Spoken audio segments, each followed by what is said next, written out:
So guys, pang content ko lang ha, pero totoo naman ang sasabihin ko dito. Content nga lang, pero may aral ha. May nabasa kasi akong nagpo-post doon, nagmamay, diba na yung mga anak daw pag sumusunod sa magulang, maganda yung kinabukasan. O hindi naman lahat ng magulang ay sinusunod. Kung may mga paraan madaman ang mga magulang na mali, siyempre alangan sundin ng anak. Tayo din mga magulang dapat nagpapasunod ng maayos sa mga anak natin. Oo nga, nandoon yung nabasa ko, kailangan daw may respeto.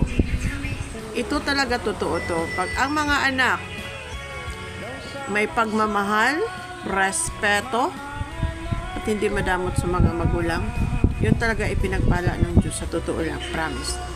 Experience ko yan. Oo. Pero pag yung mga anak, nakala mo kung sino naman, uunahin pa yung ibang tao, tapos yung mga magulang, pinagdadamutan, ay masaya siya sa papuri ng ibang tao. Pero sa Diyos, hindi nasisiyahan sa kanya na panoorin siya, mas inuuna pa yung mga tao.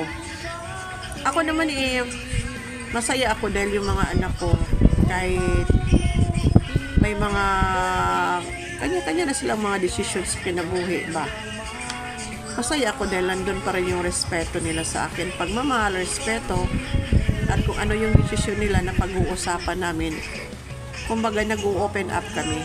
Walang magsasabi, huwag ka nga makialam sa akin ma, to ganyan. No, ayaw kong marinig na sinabihan ako ng mga anak kong ganyan. Although hindi man ako nakikialam na parang sumusobra na. Ako'y nagbibigay lagi ng advice kasi hindi naman tayo pwedeng mag-advise sa anak natin ng mali-mali, di ba? Siyempre yung nararapat. Para maganda naman yung buhay nila pagdating ng araw.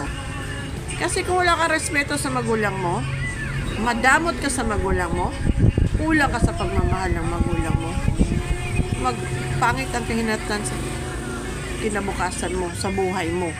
At kung magkaanak ka, yun pa rin ang susundin ng mga anak mo kasi yun ang nakikita ng mga anak mo sa'yo. Yun eh. Tayong mga gulang talaga ang nauunang magrespeto, magmahal, mag-aruga sa mga anak natin. Turuan natin sila ng tama at huwag tayong maging kontrabida sa buhay nila. Gawin natin silang friends, sister, o gawin natin silang best of best. Oo.